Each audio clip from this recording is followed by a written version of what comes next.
আজ তোমাদের বনফুলের যোগেন পণ্ডিতের গল্প শোনাবো। হরিপুরের লোয়ার প্রাইমারি স্কুলের যোগেন পণ্ডিত বড়ই মর্মাহত হলেন বৃদ্ধ বয়সে। নতুন যুগের নতুন চালচলনের সঙ্গে কিছুতেই তিনি মানিয়ে চলতে পারলেন না। এখনো তিনি ছেলেদের পড়া মুখস্থ করতে বলেন, না পারলে শাস্তি দেন। কানমোলা, চড়, চাপ্পড়, বেঞ্চির উপর দাঁড় করিয়ে দেওয়া, কান ধরে হাঁটু গেড়ে বসানো, এসব তো আছেই। বেয়ে তো মারেন। তেঁদোর ছেলেদের মারের চোটে আধমরাও করে ফেলেন। এসব ছাড়া আর একটা কাজ করেন তিনি, বরাবরই করে এসেছেন। পাঠশালায় এসে ঘন্টা দুই ঘুমোন।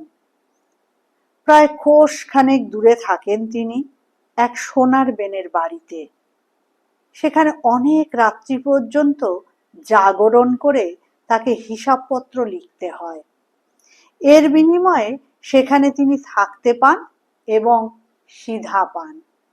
নিজের রান্না নিজেই করে নেন। অত্যন্ত রাশভারী লোক, সকলেই ভয় করে তাকে। ছাত্ররা আড়ালে বলে মহিষ পণ্ডিত। যেমন কালো রং তেমনি বলিষ্ঠ, চোখ দুটো লাল, কেউ ঘাঁটাতে সাহস করে না। এক ক্রোশ হেঁটে প্রত্যহ বেলা 12টা আন্দাজ যখন তিনি পাঠশালায় হাজির হন, তখন তার দুই পা হাঁটু পর্যন্ত ধূলি ধূসরিত। জুতো বা ছাতার বালাই নেই। হাতে একটি ছোট পুটলি থাকে। পুটলির ভিতর একখানি গামছা, কয়েকটি বই, চশমাটি এবং মশলার একটি ছোট কৌটো ছাড়া আর বড় কিছু থাকে না। স্কুলে এসেই তিনি আদেশ করেন, ওরে জল আন। পাশের পুকুর থেকে ছাত্ররা জল বয়ে এনে দেয়। যোগেন পণ্ডিত পদপ্রক্ষালন করেন। পুটলি থেকে গামছা বের করে পা দুটি ভালো করে মোছেন। তারপর ছাত্রদের সাহায্যে ধরাধরি করে বেঞ্চিগুলো জোড়া দিয়ে নেন। তারপর মশলার কৌটো থেকে একটা লবঙ্গ আর এলাচের দানা মুখে ফেলে দিয়ে পুটলিটি সযত্নে বেঁধে ফেলেন আবার।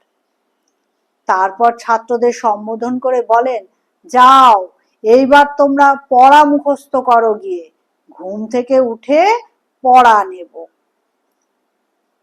একটি ভুল যেন না হয় কারো, হলে আর আস্ত রাখবো না। ছাত্ররা বেরিয়ে যায়। পুটলিটি মাথায় দিয়ে যোগেন পণ্ডিত জোড়া দেওয়া বেঞ্চের উপর শুয়ে পড়েন। পাঠশালার সামনে প্রকাণ্ড বট গাছ আছে একটি, তারই তলায় বসে ছাত্ররা পড়াশোনা করে। ঘন্টা দুই পরে পণ্ডিত মশায়ের নিদ্রা ভঙ্গ হয়। ছাত্রদের দিয়ে আবার বালতি করে জল আনিয়ে তিনি চোখে মুখে নাক কান ধুয়ে ফেলেন। বিশেষ করে নাক আর কান। তার নাক আর কান দুই বেশ বড়। শুধু বড় নয়, লোমও আছে বেশ। হাত মুখ মুছে বট গাছের একটি ডাল ভেঙে নিয়ে যোগেন পণ্ডিত পড়াতে বসেন।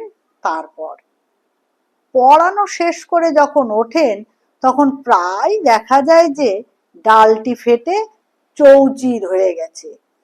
এমনি প্রত্যহ। কিন্তু ছেলে ফেল হয়নি আজ পর্যন্ত যোগেন পণ্ডিতের স্কুল থেকে। প্রতি বছর বৃত্তি পায়। বেচালও হয়নি একটি ছেলে। কারণ শুধু স্কুলে নয়, স্কুলের বাইরেও তার প্রতাপ কম ছিল না। কারণ কোনো ছেলে শাসন সত্ত্বেও উপর্যুপরি পড়া না পারলে কিংবা স্বভাব না বদলালে যোগেন পণ্ডিত তার বাড়ি পর্যন্ত ধাওয়া করেন। তার মা বাপকে পর্যন্ত বকেন। ছেলে খারাপ হবে কি, তার স্কুলের প্রত্যেকটি ছেলেকে শায়েস্তা না করা পর্যন্ত তার শান্তি নেই। তিনি ছেলেদের মারতেন বটে, কিন্তু ভালোও বাসতেন। কতই বা মাইনে পান, কিন্তু তার থেকে তিনি ভালো ছেলেদের পুরস্কার দিতেন। গরিব ছেলেদের বই কিনে দিতেন। কারো অসুখ হলে বারবার গিয়ে খোঁজ নিতেন তার বাড়িতে, দরকার হলে সেবা করতেন। সংসারে তার নিজের বলতে কেউ নেই। প্রথম জীবনে বিয়ে করেছিলেন বাঁকুড়ায়, সেইখানেই একটা স্কুলের পণ্ডিতিও করতেন। কিন্তু পত্নী বিয়োগ হলো, আর সেখান থাকতে পারলেন না। খবরের কাগজে বিজ্ঞাপন দেখে এখানে চলে এলেন। এখানে 25 বছর কেটে গেছে। এখানকার স্কুলের ছেলেরাই তার সব। তাদের উপর নিজের অধিকারও তিনি অপ্রতিহত রাখতে চান। কিন্তু যুগ বদলেছে, তার সাবেক চাল আর সহ্য করতে পারছে না লোকে। এতদিন মুখ ফুটে সাহস করে কেউ কিচ্ছু বলতে পারছিল না। কিন্তু নতুন দারোগা বাবুর ডেপো ছেলেটিকে যোগেন পণ্ডিত যেদিন গোবেড়ান করলেন, সেদিন থেকেই তার বিরুদ্ধে চক্রান্ত চলতে লাগলো।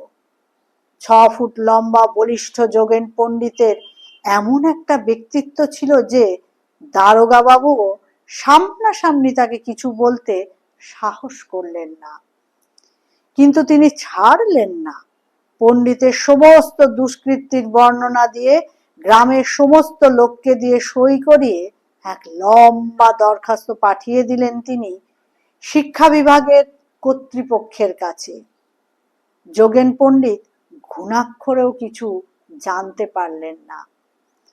কিছুদিন পরে দরখাস্তকারীদের মুখপাত্র দারোগা বাবুকে কর্তৃপক্ষ জানালেন যে তদন্ত করার জন্য জেলার ইন্সপেক্টর শীঘ্রই যাবেন। হৃষ্ট হলেন দারোগা বাবু। নির্দিষ্ট দিনে ইন্সপেক্টর ভূতনাথ ভৌমিক এসে হাজির হলেন। দারোগা বাবুকে সঙ্গে নিয়ে গেলেন স্কুলে। যোগেন পণ্ডিত তখন তার প্রাত্যহিক দিবানিদ্রা শেষ করে আরক্ত নয়নে পড়াচ্ছেন ছেলেদের। স্কুলে গিয়েই কিন্তু ভূতনাথ ভৌমিক এমন অপ্রত্যাশিত একটা কাণ্ড করে বসলেন যে দারোগা বাবুর চক্ষু স্থির হয়ে গেল। অত বড় চাঁদরেল একটা লোক যোগেন পণ্ডিতকে দেখা মাত্র কোঁচাটি হয়ে গেলেন যেন।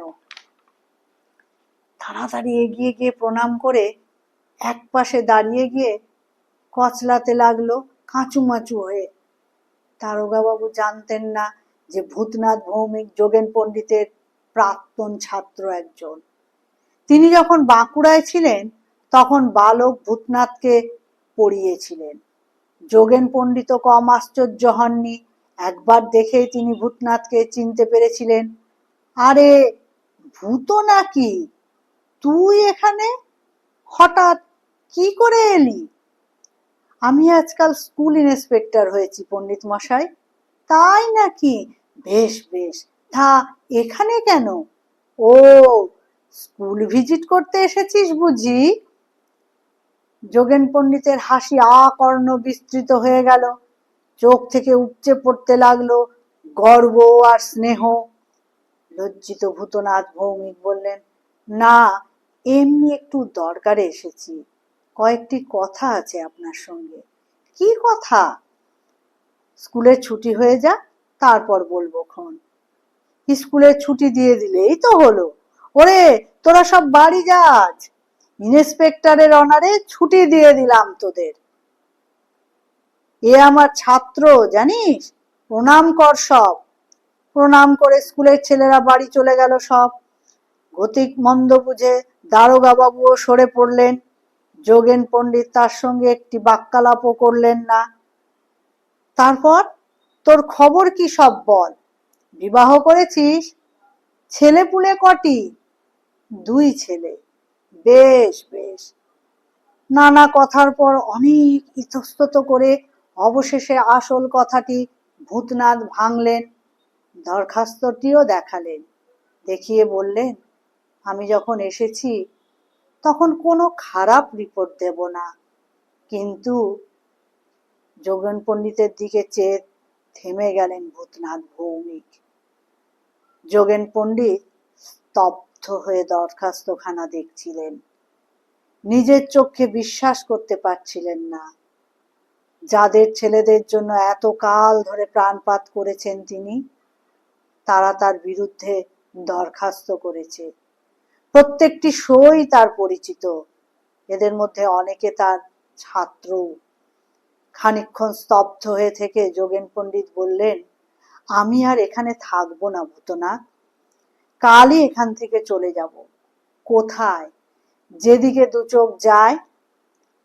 ভূতনাথ যোগেন পণ্ডিতকে চিনতেন, বুঝলেন তার কথার নড়চড় হবে না। কিছুক্ষণ নিস্তব্ধ হয়ে থেকে তিনি বললেন, একটা কথা বলতে সাহস হচ্ছে না পণ্ডিত মশাই, যদি অভয় দেন বলি। কি বল? আপনি এখান থেকে চলে যাওয়াই যদি ঠিক করে থাকেন, তাহলে আমার বাড়িতে চলুন না, আমি আপনাকে মাথায় করে রাখবো। আমার ছেলে দুটির ভার আপনি নিন, তাহলে আমি নিশ্চিন্ত হই। টুরে টুরে ঘুরে বেড়াতে হয় আমাকে। একটু চুপ করে থেকে যোগেন পণ্ডিত বললেন, বেশ, তাই হবে। তার পরের দিন খুব ভোরে হরিপুর ছেড়ে চলে যাওয়ার আগে গ্রামের সীমান্তে দাঁড়িয়ে অনেকক্ষণ ধরে চেয়ে রইলেন গ্রামটির দিকে, তারপর চলে গেলেন।